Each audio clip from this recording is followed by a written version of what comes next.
He tore the envelope in half in front of the whole hallway, and the sound it made was small, much smaller than you would think a sound could be that ends a life.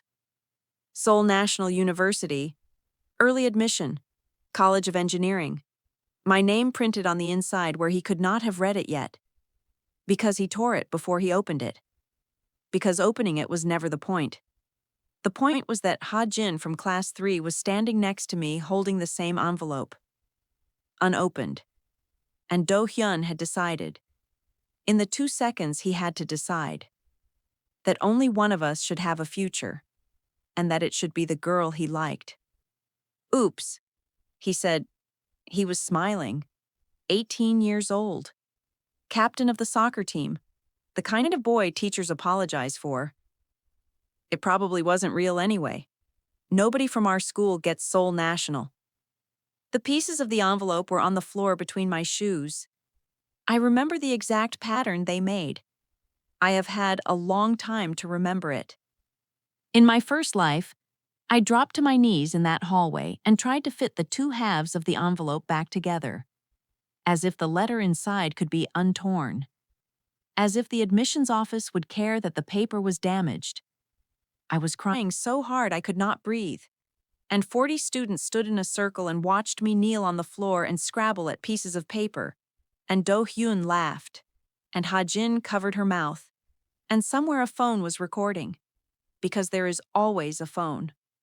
That video was the thing that finished me, not the torn letter, the video, because the school, when my mother came in shouting, did not see a boy destroying a girl's admission letter. They saw a 30-second clip of a hysterical girl screaming on the floor of a hallway, and a calm, popular boy saying he was sorry. It was an accident. He thought it was scrap paper. They saw a scene, and the scene had one unstable person in it, and it was me. They gave him a warning. They gave me a counselor. The admission was under review, and then it was gone, because I missed the confirmation window fighting about the letter instead of just calling the office. And by the time anyone thought to call the office, the seat had been reassigned to Ha Jin. As it happened, whose letter was never torn. I did not go to Seoul National. I did not go anywhere good. I spent the years after that hallway believing I was the kind of person who came apart. Because I had seen the video too, and the girl in it did come apart. I built a small, careful life around the belief that I could not be trusted near anything important. And I died at 40, having never once found out what I would have become if a boy had not torn an envelope on a Tuesday in November. And then I opened my eyes. And I was 17, and the hallway smelled like floor wax and winter jackets. And Do Hyun was reaching for my envelope with that smile already loaded, and Ha Jin was next to me with hers. And I understood that I had been given the one thing you are never given. I got to see the tear coming. Here is what I did differently, and it is so small that it took me my whole first life to understand it was the only thing that mattered. I let him tear it. I did not pull the envelope back. I did not shout. I did not even change my face. I held it out just slightly, the way you do when you have already decided. And he took it, and he tore it, and the two halves fell between my shoes, in the pattern I knew they would make. And then, instead of dropping to my knees, I looked up, not at him, at the corner of the ceiling, above the lockers, where the small gray dome of the hallway security camera had been mounted the previous spring, after a fight near the gym, and which every single student had forgotten about within a week, because that is what you do with cameras. You forget them. I looked directly at it for one full second, so that later there would be no question about whether I knew it was there. Then I looked back at Do Hyun, and I bent down, calmly, and I picked up the two halves of the torn envelope, and I did not try to fit them together. I held them apart, one in each hand, at chest height, facing the camera, like a person holding up evidence, which is what they were. Thank you, I said. He blinked. What? You did that in front of about 40 people, I said, My voice did not shake, and I watched the not shaking land on his face. Because a shaking voice was what he was built to handle, and a steady one was not. And a camera. So thank you. You just made it very simple. Ha Jin, beside me, laughed. That nervous, reflexive laugh people give when they cannot read the room. Seo-yeon, it's just paper. He was joking.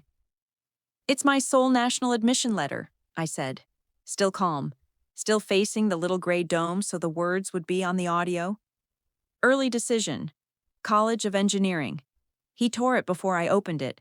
And you're holding yours. The hallway, which had been the kind of loud that hallways are, went a specific kind of quiet. Because here's the thing about 40 teenagers. In my first life, 40 teenagers watched a girl fall apart and decided she was the story. But 40 teenagers watching a girl stay perfectly calm and name exactly what just happened, that is a different crowd. That is a jury. I watched it happen in real time. The way their faces changed. The way the ones at the back stopped filming the girl and started filming the boy. Because the interesting thing in the frame was no longer my grief. It was his smile, which had not yet caught up to the room, and which stayed on his face long after everyone else had stopped. That is a very long time to keep smiling in a hallway that has already turned around. Do-hyun's smile finally came down. It was an accident. The camera's right there, I said, and I nodded up at it. Gently, like I was doing him a favor. We'll all just watch it. That's fine. I'd rather we watched it than argued about it. And I put the two halves of the envelope into my bag, carefully. Both of them, like they were worth something. Because they were. And I picked up my backpack. And I walked to the administration office. Not running, not crying. Walking. At a normal speed. In front of 40 people who were now, every one of them, watching the boy instead of me. That was the whole thing. That was the entire difference between the life where I died at 40, believing I was broken, and the life I am telling you about now. I did not fix the envelope. In the first life, I spent my knees and my dignity and my one narrow confirmation window trying to fix the envelope. The envelope could not be fixed. It was never going to be fixed. The camera could not be unrecorded, either. And only one of those two facts was on my side. I just had to be the kind of person. The administration office at our school was run by a woman named Vice Principal O, who had a reputation for two things. She disliked drama, and she disliked being made to look as if she had missed something. In my first life, I came into this office with my mother, both of us shouting, 3 days too late, holding half an envelope, and Vice Principal O looked at us the way you look at weather. She had already seen the video by then. She had already decided. Loud mother, unstable girl, popular boy, unfortunate accident, case shaped before we opened our mouths. This time I came in alone, 11 minutes after it happened, calm, holding two halves of an envelope apart in two hands, and I said one sentence. There's a hallway camera outside the West lockers, and in the last 15 minutes, it recorded a student destroying my Seoul National admission letter. And I'd like to file a report before anyone tells you it was an accident. She looked up. The difference between those two versions of Vice Principal O is the difference between my two lives, and it comes down to a single word. Before, in the first life. Everyone got to her before I did. The story was already built. My job, impossibly, was to unbuild a story that 40 people and one video had already poured and set. This time I was the first pour. Sit down, she said. Name? Jang So-yeon, 3rd year, class 5. And you're saying a student. Kang Do-hyun, 3rd year, class 2. He took the envelope out of my hand and tore it in half before I opened it. In front of the West lockers. At approximately 8:40. There were around 40 witnesses and a ceiling camera. I have the two halves. I set them on her desk. apart, not touching. I haven't tried to repair it because I didn't want anyone to think I'd altered it. I want to describe what happened on her face, because it is the same thing that happened on my mother-in-law's face in another story I will never tell her, and on a boy's face in a hallway an hour before. It is the face of a person recalculating. Vice Principal O had walked into this office that morning knowing exactly how her day would go. And a 17-year-old had just handed her a version of events that arrived before the noise, with physical evidence, with a named camera, delivered without a single tear. She could feel, I think, the shape of the day changing under her. You understand, she said carefully. That admission letters are also sent by email and post. A torn paper copy doesn't cancel an admission. And this is the thing I did not know at 17 the first time. The thing that 11 months of the wrong fight had hidden from me. Yes, I said. I know. That's why I'm not here about the letter. She waited. The letter doesn't matter. I said, you're right. I can call the admissions office and confirm my seat this afternoon, and the torn paper is irrelevant. I know that now. I kept my hands folded. I'm here about what he did, and about the fact that in about an hour, a version of this is going to reach you where I'm the one who overreacted. I wanted to make sure the first version you got was the true one, with the camera time on it, before the other version arrives. Vice Principal O put down her pen. You're very calm, she said. It was not quite a compliment. It was the thing people say when calm is doing something to them that they did not expect. I've had a bad experience with not being calm, I said, which was the truest sentence I said all day, and which she could not possibly understand, and which she wrote down anyway. She pulled the camera log. This took 4 minutes. I sat with my hands folded and did not fill the silence, because I had learned, in a life she knew nothing about, that filling silence is what frightened people do. And I was not frightened. I was the calmest person in the building, because I was the only one who already knew how the story ended if you fought it wrong. The footage was exactly what I said it was. There is no drama in describing it. A boy takes an envelope from a girl's hand. The girl does not resist. The boy tears it. Smiling. The girl looks at the camera, then picks up the pieces and holds them up. Then appears to speak calmly for about 20 seconds while the boy's smile slowly falls. Then walks away at a normal pace. It is, if anything, boring. Boring was the entire strategy. Boring is very hard to edit into a video of a hysterical girl. He's smiling, Vice Principal O said, mostly to herself. Yes, I said. That's not an accident face. No, I said. It isn't. She was quiet for a moment. Then she said the thing I had come for, though I had been careful never to ask for it, because asking for it would have made me the aggressor, and I was done, in both lives, with being the aggressor. I'll need to speak with him and his homeroom teacher. Today, she looked at the 2 halves on her desk. Do you want these back? No, I said. I think you should keep them, with the footage, so they stay together. I stood up. At the door, I stopped.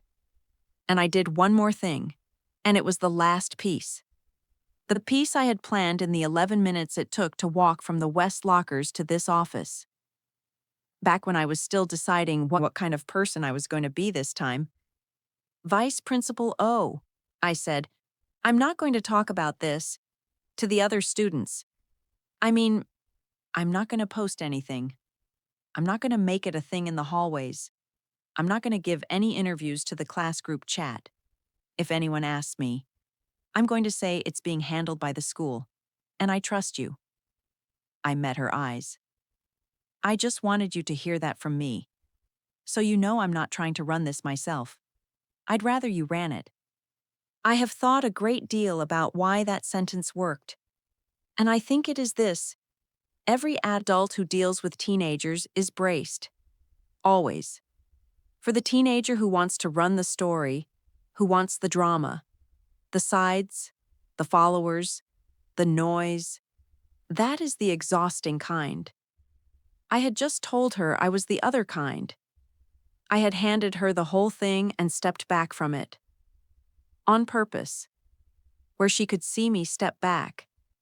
You cannot imagine how much authority you are given by the people who expected to have to fight you, in the moment they realize they will not have to. Go to class, Seo Yeon, she said, but her voice had changed, and we both heard it. I went to class. I sat through fourth period physics. I understood every word of it, which I had not. The first time. Because the first time I had been in a counselor's office learning to describe my feelings while a seat at Seoul National was quietly given to someone else. At lunch, I did not go to the cafeteria. I went to the payphone by the gym. We still had one. And I had exactly enough coins. And I called the number printed on the admissions website. The one I had never once thought to call in my entire first life, because I was too busy trying to tape an envelope back together. A tired woman answered. I received an early decision acceptance to the College of Engineering, I said, and I'd like to confirm my enrollment. My paper copy was damaged. But I have my applicant number. Sure, she said, bored, kind. Applicant number? I read it off the top half of the envelope, which I had photographed before I gave the pieces to Vice Principal O. Because I had learned, in a life nobody remembers, to photograph everything before I hand it over. You're all set, the tired woman said. You're confirmed. Congratulations. That was it. That was the whole apocalypse of my first life, undone by a 90-second phone call I had been too broken to make. I stood by the gym with the receiver in my hand for a while after she hung up. Then I went back to class. And I did not tell anyone, because the seat was mine now. And a thing that is truly yours does not need to be announced. It only needs to be confirmed with the one office that can actually give it to you. The story reached me in pieces over the next 2 days. The way stories do when you are not the one carrying them. And I want to say something about that phrase. Not the one carrying them, because it is the whole secret, and I only learned it by dying once. In my first life, I carried my own story everywhere. I brought it to every table, every teacher, every group chat, held out in both hands, bleeding, asking people to look, and because I was the one carrying it, it became mine to answer for. And a thing you are constantly answering for is a thing that is slowly becoming your fault. This time I set it down in one office and walked away from it empty-handed. And other people picked it up. And the moment it was in their hands instead of mine, it stopped being a story about a girl and started being a story about a boy. By Tuesday afternoon, everyone had heard that Do-hyun had torn Seo Yeon's Seoul National letter. By Tuesday evening, the class group chat had the theory that I had screamed and slapped him, because that was the shape the story wanted to take. The familiar shape. The girl came apart shape. And then on Wednesday morning, something happened that had never happened in my first life. Because in my first life, there had been nothing to show. Someone posted the camera clip. Not the fake version, not a phone video of a kneeling girl. The actual hallway footage, which had leaked the way school footage always leaks. Through a student aide who worked in the office. 31 seconds. A boy takes an envelope, tears it smiling, and a girl looks at the camera, picks up the pieces, holds them like evidence, says something calm, and walks away while his smile dies on his face. I have thought about why that clip did what it did, and it is not complicated. In my first life, the video showed an unstable girl and a calm boy, and people believed the calm one. This time the video showed a calm girl and a boy who was smiling while he destroyed something. And people believed the calm one. It was the exact same law of physics. It had simply, this time, been pointed the other way. The comments were not on my side because they pitied me.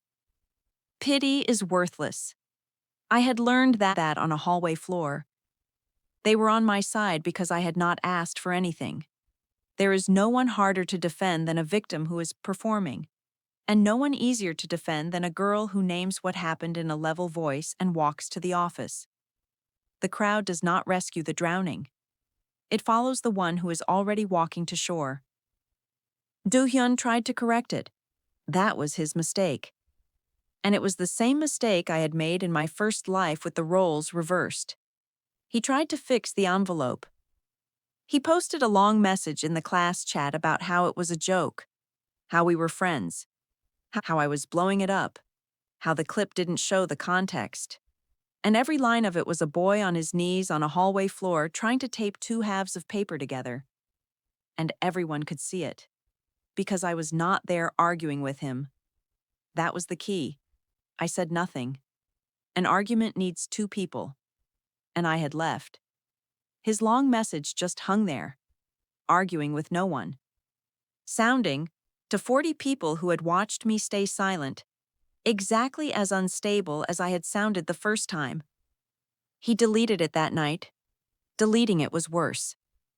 Ha-jin came to find me on Wednesday at lunch. I was reading by the gym, near the payphone that had saved my life, and she sat down next to me the way people sit when they have rehearsed the sitting. Seo-yeon, she said, I didn't know he was going to do that. I know. I said, and I did know. Ha-jin was not cruel. Ha-jin was something more common and more dangerous than cruel. She was a person who benefited from other people's cruelty and had trained herself not to look directly at it. In my first life, she took my seat at Seoul National, and I am certain she told herself a story in which she deserved it, and I had thrown it away by falling apart. She would not have been entirely wrong, either. That was the horror of the first life. The story they told about me was partly true, because I gave them the material. This time I had given them nothing, and so there was no story for Ha-jin to hide inside. Are you okay? She asked. I'm confirmed, I said. She blinked. What? My seat. I called the admissions office on Tuesday. It's confirmed. The torn letter didn't matter. They send them by email too. I turned a page. So I'm okay. I was always going to be okay. The letter was never the thing. I watched that land on her, and it landed differently than it would have landed on Do-hyun, because Ha-jin was smart, and the smart ones understand the implication faster than they want to. If the letter was never the thing, then the tearing was not about stopping me. It was just cruelty, performed, for an audience, with her standing next to me holding her own untorn envelope, and she had let it happen because some quiet part of her had done the same arithmetic Do-hyun did. In the same 2 seconds, only one future in this hallway. Better it be the girl he likes. I would have given you my seat, she said. Too quickly. If yours hadn't. You don't have to give me anything. I said, I have mine. We can both go. There were always 2 envelopes. Ha-jin? That was the whole point. There was never only one seat. He just wanted there to be. She started to cry. A little. I did not comfort her, and I did not attack her. I had learned that comfort and attack are the same move from opposite ends. Both of them are you spending yourself on someone who is not spending themselves on you. I just let her sit there and cry next to a girl who was reading. And after a while she stopped. Because there was nothing to escalate into. He's in a lot of trouble, she said finally. That's between him and the school, I said. I told Vice Principal, oh, I trust her to handle it. And I do. That sentence, I trust her to handle it, was the most powerful thing I owned. And I spent it carefully, over and over, in exactly those words, to everyone who asked. For 2 weeks. Because every time I said it, I put the whole weight of the thing back onto the school, where the school could feel it. A school can ignore a screaming girl. A school cannot ignore a calm girl who keeps publicly saying she trusts them to do the right thing in front of witnesses. Because now the right thing is a debt with her name on it. Do-hyun's homeroom teacher, his coach, and the vice principal met on Thursday. I was not there. I did not need to be there. That was the entire lesson of 2 lives.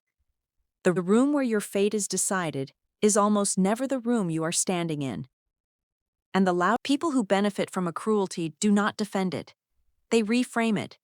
And they do not come at you as enemies. They come at you as reasonable adults who are worried about you, which is much harder to fight, and which is why I did not fight it. The first one was the coach.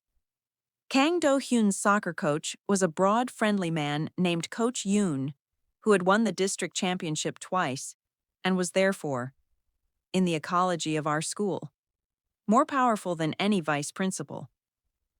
He caught me on Thursday, the day of the disciplinary meeting, in the corridor outside the science wing, and he did the thing that powerful, friendly men do, which is to make you feel, for about 30 seconds, that you are the most reasonable person he has ever met, and that the 2 of you are going to solve this together. Seohyun, right? Listen, I heard about the letter. Terrible. Do-hyun's an idiot. I've told him. He shook his head. Rueful. On my side. So completely on my side. But here's the thing. He's a kid. One stupid 2-second thing, and it's going to follow him onto his university applications. And that could end his whole future over one dumb moment. You know? And I know you're a good kid. I know you don't want that on your conscience. In my first life, no one bothered to say this to me.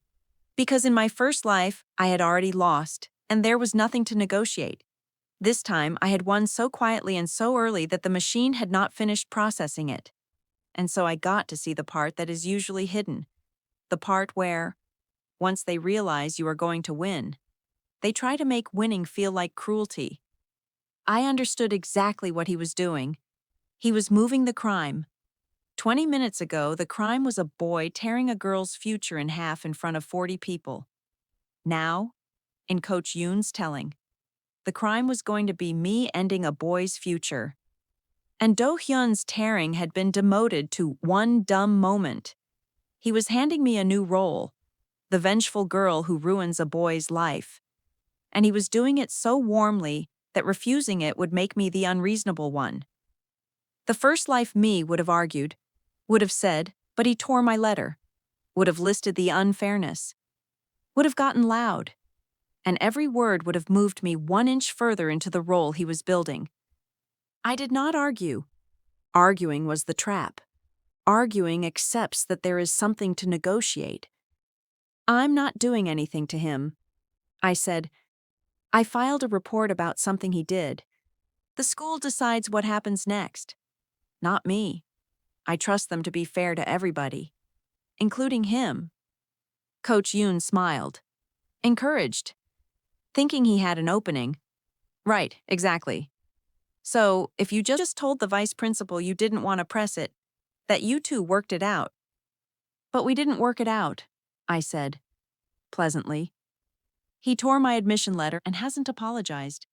There's nothing to work out, and I'd rather not be in the middle of it. That's why I gave the whole thing to the school. So it's really not mine to drop. It's theirs. I adjusted my bag. You should probably talk to them. Not me. I'm just a student who filed a report. And I walked to class. I want to name exactly what I did there, because it is the same move I would use for the rest of my life. In offices and in a marriage, I have not told you about. I did not refuse him. Refusing him would have been a fight, and a fight would have made me a party to the thing. I simply kept handing the weight back to the institution, in a calm voice, and pointing out that I was not the one holding it. You cannot arm wrestle a person who will not pick up the rope. Coach Yoon needed me to grab the rope so he could pull. I kept my hands in my pockets, and he was left standing in a corridor holding both ends, looking to the 2 students who happened to walk past. exactly like a grown man pressuring a 17-year-old girl, which is what he was. The second one was Ha-jin's mother. She called our house on Thursday night, my mother answered, and I watched my mother's knuckles go white on the phone. And I watched her want to say every true and furious thing, and I watched her look at me instead. I held out my hand for the phone. She gave it to me. That, too, was a kind of trust that had not existed in my first life. Ha-jin's mother was smoother than the coach. She did not defend Do-hyun. She talked about the future, our future, hers and mine and Ha-jin's, all the good girls together. She said it would be a shame if this whole ugly business distracted from the fact that two wonderful students from our school had gotten into Seoul National, that we should be celebrating, that dragging out a disciplinary case would just put a cloud over everyone's achievement, including mine. She was, in her way, offering me a trade. Be quiet, and share in the glow. Make noise, and taint your own good news. You're right that it's wonderful news, I said. I confirmed my seat on Tuesday. I'm very happy about it. That's completely separate from what Do-hyun did. Though, those are two different things. And I don't think one should be used to quiet the other. There was a silence on the line, because she had, of course, been trying to use exactly one to quiet exactly the other. And I had said so. Gently, without accusation, in a way that left her nothing to push against. I only meant, she said, recovering, that you seem like a girl who doesn't want drama. I don't, I agreed. That's why I filed one calm report and then stopped talking about it. The drama's all coming from the people asking me to drop it. I let that sit for exactly 1 second. Thank you for calling, though. Please tell Ha-jin I'll see her in September. And I hung up, gently, and handed the phone back to my mother, who was staring at me like I was a stranger who had walked in wearing her daughter's face. They're going to keep coming. My mother said, the coach, her mother, who's next? The principal? Probably, I said. And you're just going to keep doing that? That thing where you agree with them and give them nothing? Yes, I said, because every single one of them is trying to get me to pick up the rope. Mom, that's all any of this is. They've realized they can't win the actual question. Did he tear my letter in front of a camera? Yes or no? So now they're trying to change the question to are you being too harsh? And the only way to lose the new question is to answer it. So I'm not going to answer it. I'm just going to keep pointing at the old question, calmly, until the school finishes deciding it. My mother sat down slowly. Where did you learn this? She said. It was not a question anymore. It was something closer to grief and to awe. And I could not answer it honestly. So I told her the only part that was safe. I thought about what I would do, I said, if it ever happened again. And then it happened again. She did not understand what I meant. She thought I meant I had imagined it. She would never know that I had lived it. That there had been a first hallway, and a first video, and a first slow death in a small, careful room. And that everything she was watching me do was a girl correcting a mistake she was not supposed to remember making. The pressure kept coming for 2 weeks. It never once came as an attack. It always came as concern, as reason, as let's all be adults. From progressively more important people. And every time. I did the same 4 things. I agreed that Do-hyun's future mattered. I declined to be the one deciding it. I pointed back at the camera and the report, and I said, I trust the school to be fair to everyone. They had a whole machine for a screaming girl. The thing that broke the case open was not me. It was a girl named Yuna, 2 years below us, whom I had never spoken to. She came to Vice Principal O's office on the second Monday, on her own, the way I had. And she filed a report of her own. It was about Coach Yoon. It was about something he had said and done to her the previous spring. Quietly, in the equipment room, that she had told no one because there had been no camera and no calm plan and no reason to believe anyone would choose a second-year girl over a two-time district champion. She came forward. She told me later, much later, when we were both adults and she found me to say it, because of me. Because she had watched a girl file a calm report about a powerful boy and not get destroyed for it.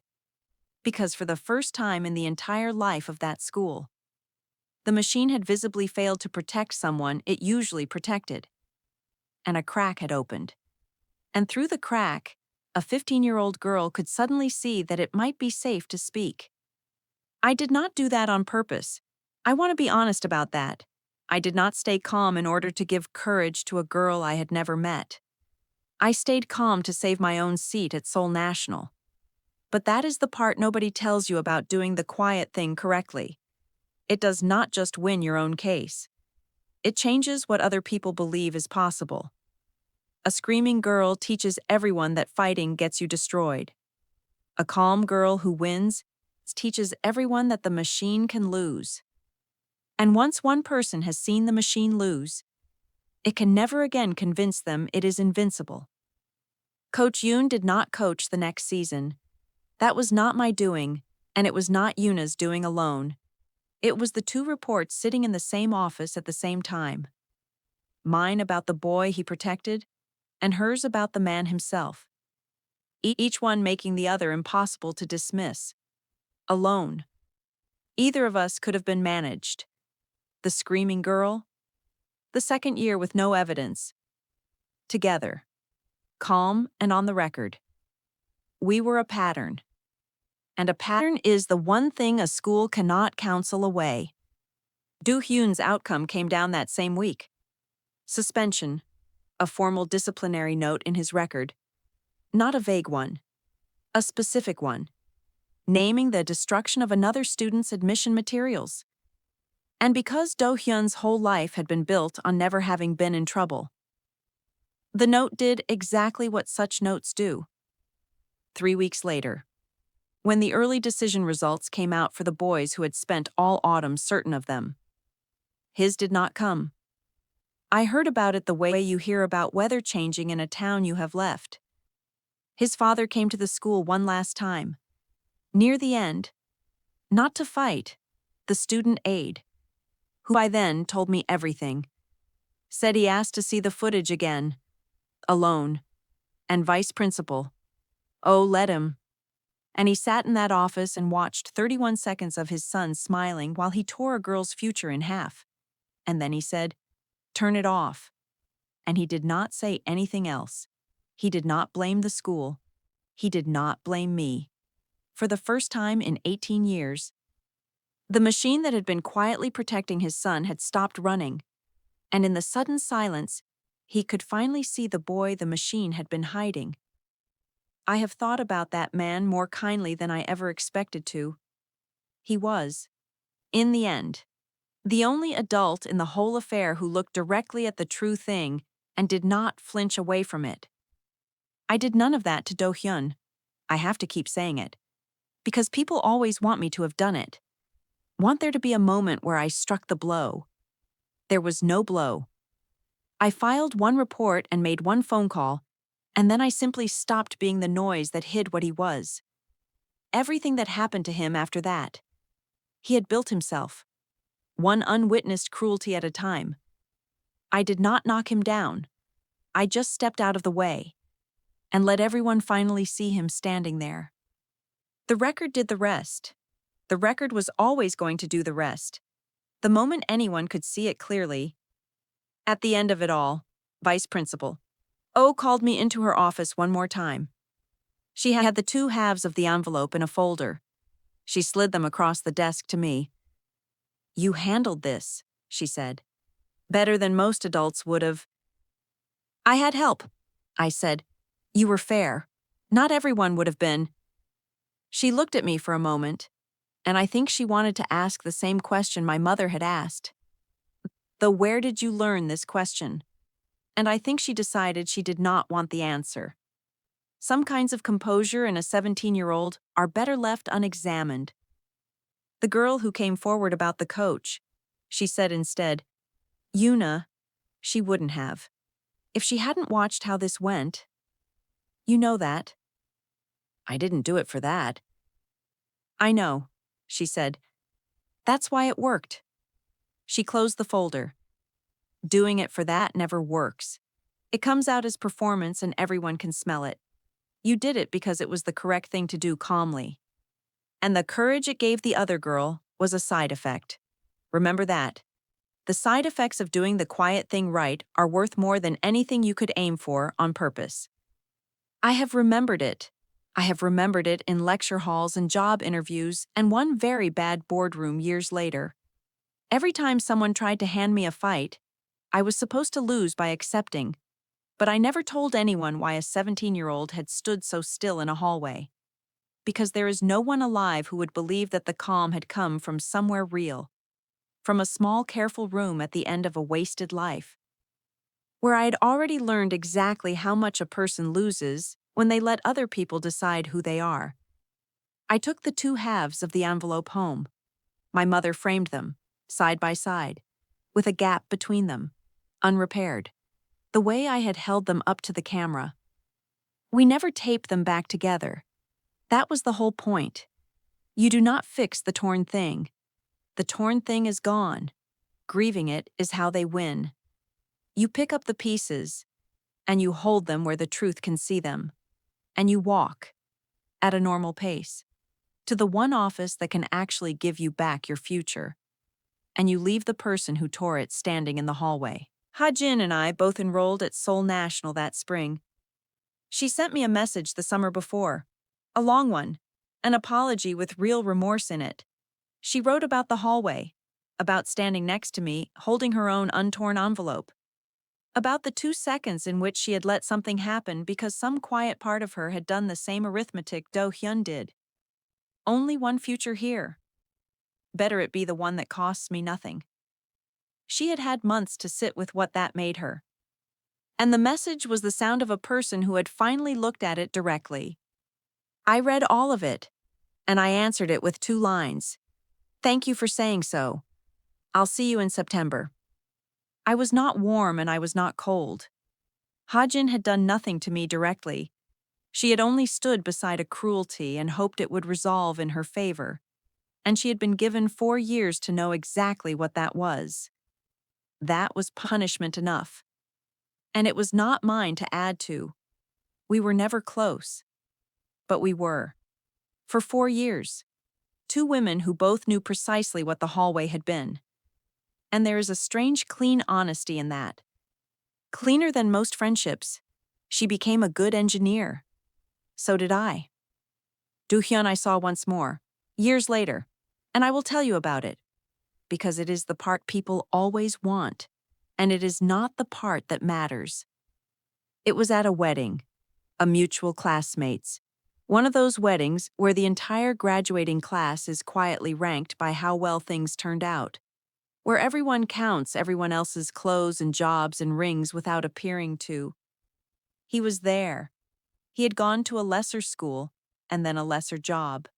And he had the specific brightness of a man who peaked at 18 and has spent every year since explaining why. I recognized it immediately, because I had worn it myself, in another life. At the end of a small, careful existence, I built around the belief that I was the kind of person who came apart. He came up to me by the drinks table. He had clearly rehearsed it. And he said, Seo-yeon, long time. Listen, I always felt bad about the letter thing. I was a stupid kid. No hard feelings, right? Here's what I want you to understand about revenge. Because I have now had 2 lives to study it. And almost everything people believe about it is wrong. In my first life, the version of me who died at 40 would have given anything for this exact moment. To have him come to me, contrite, asking to be absolved. I had built whole fantasies out of it in that small, careful room. Fantasies where I said the perfect, devastating thing and watched it land. Where his face crumpled, where I finally got to be the one holding the knife. I had rehearsed the cutting line for years. But I was not that woman anymore. I had confirmed my own seat with a 90-second phone call while he was still smiling at a crowd. I had walked out of a hallway at a normal pace in front of 40 people. I had spent an entire life being the calm one. And calm, it turns out, is not a costume you can take off when the enemy finally arrives at the party. By then, it is simply what you are. I don't think about it, I said. And the terrible thing? The thing that made his face do what it did, worse than any cutting line could have, is that it was true. I was not being clever. I genuinely did not think about it. He had been the single largest event of one entire life, and a Tuesday morning in another. And in the life I actually lived. He was a boy who had once made a phone call necessary. That was the whole of what he was. You cannot wound a man more deeply than by honestly, visibly, not having thought about him at all, and I was not trying to wound him. That was the part he couldn't survive. A cutting remark would have told him he still mattered enough to cut. Indifference told him the truth. Oh, he said. Right, yeah, of course. Congratulations on everything, I said, gesturing vaguely, because I did not know what he did and did not particularly want to. Enjoy the wedding. And I went back to my table, where my own people were, my husband, 2 friends from the water authority, a life I had built out of confirmed things, and I did not look back at him, and I did not feel the thing I had spent a whole first life expecting to feel. The triumph, the hot, bright vindication. I felt the other thing, the better thing, the thing that had been growing quietly ever since a hallway in November. I felt free of him, which is not the same as winning. Winning is a thing you do to someone else. Free is a thing that happens inside you. And it is the thing that finally arrives once you stop needing to win. That is the whole secret of it. And it took me 2 lives to learn. The screaming. The fantasies of the perfect cutting line. The years spent rehearsing vengeance in a small, careful room. All of it is you. Still holding the rope. Still tied to the person who hurt you. Still letting them decide the weather inside your chest. Revenge keeps you married to them. The cruel thing they did stays the center of your life for as long as you keep swinging at it. I did not get my revenge on Kang Do-hyun. I got something he can never take back and never match. I got a life so full of my own confirmed things that there was no longer any room in it for him. I forgot him. Not on purpose. Not as a strategy. I simply grew a life large enough that he fell out the bottom of it. And the last time I saw his face, at that wedding, doing the thing it did when I said I don't think about it, I understood that this was the only revenge that had ever been worth having. Not his ruin, my indifference. He had spent 30 seconds in a hallway making himself the villain of my story. I should tell you about my mother, because she is the part of this that I got wrong in both lives, and only fixed one of them. And it is the fix I am proudest of. In my first life, my mother came to the school and screamed. She screamed because she loved me, and because a boy had torn my future in half. And her screaming was, I want to be clear, completely justified. Every decibel of it was earned, and it destroyed us both. Because the school added her screaming to my screaming and concluded that instability ran in the family. And that a girl from a family like that could not be trusted with a seat at Seoul National. And no one ever said that out loud, but everyone acted on it. Justified and destroyed are not opposites. That is the hardest thing I learned across 2 lives. You can be completely right, and it can cost you everything. If being right comes out of your mouth at the volume of a scream in a building that has already decided calm is the same thing as innocent. This time, I went home on Tuesday evening and I sat my mother down before she heard it from anyone else. And I told her exactly what had happened. And then, before she could stand up. I told her exactly what I needed her to do. I need you to do nothing. I said, I've already filed the report. I've already confirmed my seat. It's handled. If you go in there and shout, you'll turn me from the calm girl who did everything right into the girl with the mother who shouts. And that is the only thing that can still lose this for me. I need you to be prouder of me than you are angry at him. Can you do that? My mother was a fierce woman, and everything in her wanted to go to that school and take it apart brick by brick. And I watched her hold all of that fierceness in her two hands and look at me, really look, at a 17-year-old who was speaking to her with a calm that had come from nowhere she could see. And she said, "When did you get like this?" And I could not tell her the truth, which was that I had gotten like this in a small, careful room at the end of a wasted life. So I told her a different truth. When I realized the letter didn't matter, I said, "It was never about the letter, Mom. It was about who they got to make me into, and I decided not to let them." She did not go to the school. She sat with me while I did my physics homework, and she made me the seaweed soup she made on my birthday. And it was not my birthday, and neither of us said anything about that. And when the footage leaked and the whole school swung around behind me, she did not say I told you so, because she had not told me so. I had told her, and that was the point. And she knew it. She kept the two halves of the envelope. Vice Principal O returned them to us at the end of it all, and my mother had them framed, not repaired, not taped. Just the two torn halves laid side by side under glass with a small gap between them. The way I had held them up to the camera. She hung it in the hallway of our apartment. When people asked about it, she said, "That's the day my daughter taught me to be quiet." I went to Seoul National. I studied engineering. It is not a dramatic thing to say, and I want you to sit with how not dramatic it is. Because the whole point of this story is that the good ending was never dramatic. It was a girl walking into a lecture hall in September. On time. Confirmed. With a seat that had her name on it. Because on a Tuesday in November she had made one phone call instead of one scene. I designed water systems. In the end, drainage. Mostly, the unglamorous infrastructure that a city only notices when it fails. There is a joke in there that took me years to see. I spent my career making sure that when the flood came, everything had somewhere to go, so that nothing important got carried away. I do not think that was an accident. I think some part of me had learned, in a hallway, exactly what happens to the things you love when there is nowhere for the water to go. And I spent 40 years making sure it would not happen to anyone else's city. I have a daughter now. She is 15. She is loud.